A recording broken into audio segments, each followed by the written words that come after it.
Oi gente, tudo bom?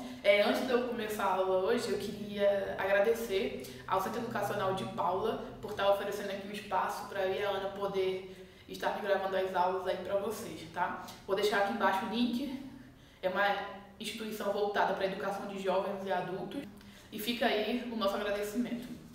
Bom, na aula de hoje a gente vai trabalhar com massa atômica e massa molecular. Primeiro que assim, para poder determinar a massa de um átomo, a gente deve pensar que é algo bem complicado de se fazer, porque é algo muito pequeno, o átomo é algo muito pequeno.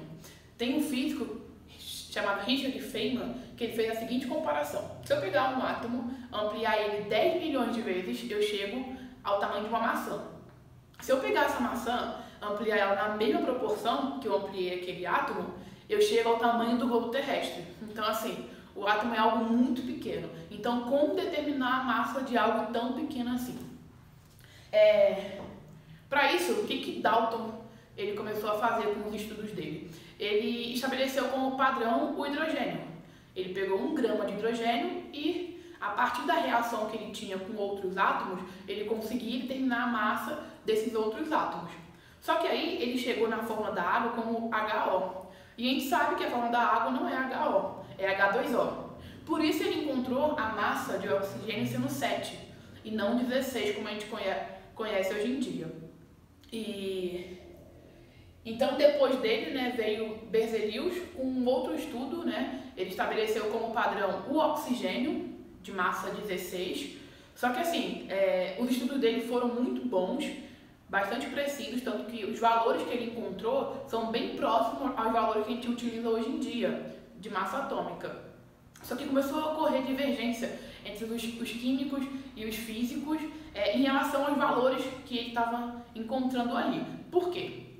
Quando ele encontrava o valor do outro átomo, sem ser o do oxigênio, mas daquele átomo que reagia com o oxigênio, ele não conseguia descobrir a massa da partícula, a massa de fato do átomo ali. Ele descobria a massa do todo, de tudo aquilo que reagia. Ele não conseguia fazer do microscópio, ele conseguia descobrir algo macro, da substância ali em si, beleza? E até que em 1954 veio o PAC, que é a União Internacional de Química Pura e Aplicada, e estabeleceu como padrão o carbono 12, beleza?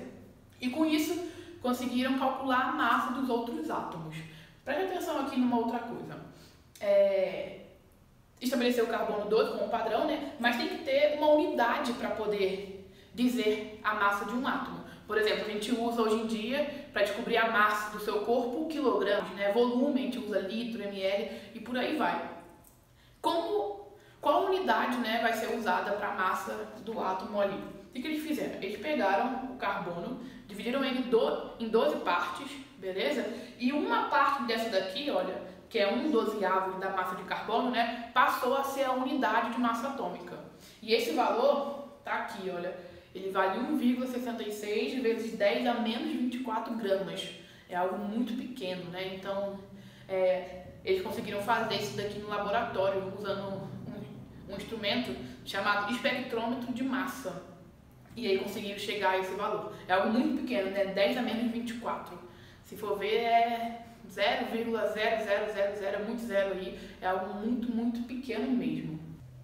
Então, assim, massa atômica é a massa de um átomo. Só que a gente tem que pensar no seguinte, por exemplo, o hidrogênio. Será que na natureza eu tenho só hidrogênio de massa 1? Não. Na natureza eu tenho hidrogênio que tem o mesmo número de prótons, né? É o elemento químico hidrogênio, mas tem massa 2, que é o deutério, e tem um outro que tem massa 3, que é o trítio. E aí a gente, para poder calcular aquela massa que está ali na tabela periódica, que é 1,0012 e por aí vai, é feita uma média ponderada desse valor. E agora a gente vai ver aqui como que é feito esse cálculo da massa atômica de um elemento químico, beleza? Eu trouxe um exemplo aqui, olha, eu peguei um átomo genérico X, esse primeiro tem massa 10 e esse outro aqui massa 11. Esse átomo de massa 10, a abundância dele na natureza é de 80%. Significa que 80% dos átomos X tem massa 10. E esse de massa 11, a abundância dele é de 20%. E aí, para eu poder calcular a massa do elemento químico, que está na tabela periódica, eu faço o seguinte cálculo. Olha só, eu pego primeiro esse átomo aqui, olha, e multiplico a massa dele pela abundância. Somo com a massa do segundo vezes a abundância que eu encontro ele na natureza e divido todo mundo por 100%. Eu fazer esses cálculos aqui, olha, eu vou encontrar que a massa atômica desse elemento químico ali, ela vale 10,2 U. Lembrando que esse U aqui, olha, é a unidade de massa atômica que foi descoberto lá, fazendo a divisão do carbono em 12, pegando uma partezinha que colocaram como padrão para massa atômica. Beleza? Bom, isso significa que todos os átomos do elemento X têm massa de 10,2? Não, isso é um cálculo feito, a média ponderada, né, para poder estabelecer um valor padrão ali para aquele elemento. Tranquilo? Os átomos X, olha só, a massa deles que a gente encontra é 10 e 11. 10,2 é apenas uma média ponderada que a gente faz para poder utilizar. Vamos ver um outro exemplo aqui. Olha aí na tela. O cloro é encontrado na natureza nas formas Cl de massa 35 e Cl de massa 37. Se a abundância relativa do isótopo de cloro 35 é de 75% e do cloro 37 é de 25%, calcule a massa atômica do elemento cloro. Então, bora resolver aqui. Olha só. O cloro 35, a abundância dele é de 75%. O cloro 37, a abundância é de 25%. O que eu faço? Eu calculo a média ponderada ali. Eu pego a massa lá e multiplico pela abundância, somo com a massa do cloro 37, multiplico pela abundância e divido todo mundo por 100. Fazendo os cálculos aqui, olha, eu vou encontrar que a massa atômica do elemento cloro é de 35,5. Então, assim, a massa de um elemento químico não é de fato referente à massa de todos os átomos que eu tenho ali. Na natureza, eu tenho átomos do mesmo elemento químico com massas diferentes. E para isso eu chamo de isótopos, beleza? É o mesmo elemento químico que difere ali a massa. E para eu poder calcular a massa do elemento químico, eu preciso fazer a média ponderada. Bom, gente, agora vamos para o nosso último tópico da aula de hoje, né? É o segundo e último, que é sobre massa molecular. O que é a massa molecular? Nada mais é do que a soma de todos os átomos ali do meu constituintes, beleza? Por exemplo, aqui, olha, H2O. Eu tenho átomo de hidrogênio e átomo de oxigênio. Eu pego lá a massa do meu átomo de hidrogênio. Se você for lá na tabela periódica, onde é que vocês vão encontrar esse valor? Eu coloquei aqui, olha só, deixa eu chegar pro lado aqui. Eu coloquei aqui, lá na tabela você vai ter o seu elemento, no caso aqui, coloquei um genérico X, a massa atômica vai estar em cima, beleza? O número de baixo é o número atômico. Uma dica também para vocês não se confundirem é o seguinte, a massa atômica sempre vai ser o maior número, beleza? E assim eu consigo encontrar o valor da massa atômica do meu elemento ali, sempre em cima, na tabela periódica, não esqueçam. Então aqui, olha só, eu tenho o hidrogênio, se vocês forem lá na tabela, a massa dele é 1. Só que eu tenho 2 átomos de hidrogênio aqui, certo? Então eu multiplico por 2.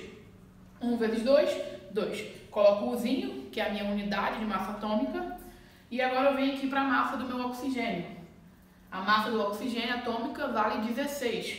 Eu tenho só um átomo aqui, né, de oxigênio. Multiplico por 1. 16 vezes 1, 16. Então, o hidrogênio, 2U, o oxigênio, 16U. Eu somando os dois, eu encontro 18. Então, a massa atômica da água é 18U. U, lembrando que é a unidade de massa atômica. Vamos ver um outro exemplo aqui agora. Bom, para fechar aqui agora, vamos calcular a massa molecular de mais 2 moléculas aqui. Do SO2 e depois do H2 e SO4. Vamos lá. Eu pego primeiro a massa atômica do enxofre, que é 32, e multiplico pela quantidade que eu tenho ali na minha molécula de enxofre. Eu tenho só 1. Então, eu multiplico por 1, dá 32. O oxigênio, eu pego a massa dele, atômica, que é 16, e multiplico pela quantidade que eu tenho. Eu tenho 2. Então, 16 vezes 2, que dá 32. E agora eu somo a massa total de enxofre da minha molécula com a massa total de oxigênio da minha molécula. 32 com 32 dá 64U. Não esqueçam de colocar o Uzinho, que é a unidade de massa atômica. Tranquilo? Vamos aqui agora para essa outra molécula, H2 e SO4. Hidrogênio, massa atômica 1. Só que eu tenho 2 átomos de hidrogênio, então eu multiplico por 2, que me dá 2. O enxofre, massa atômica dele 32. Eu tenho só uma molécula, um átomo ali. Então eu multiplico por 1, que dá 32U. E o oxigênio, massa atômica dele, 16. Eu tenho 4 átomos de oxigênio, multiplico por 4. 16 vezes 4 dá 64. Somo tudo e eu chego a 98U, beleza? Então a massa atômica do H2SO4 é 98U, tranquilo? Bom, gente, a aula hoje foi isso. Qualquer dúvida que vocês tiverem, podem deixar aqui no comentário, que eu vou estar respondendo vocês. E é isso, tamo junto aí.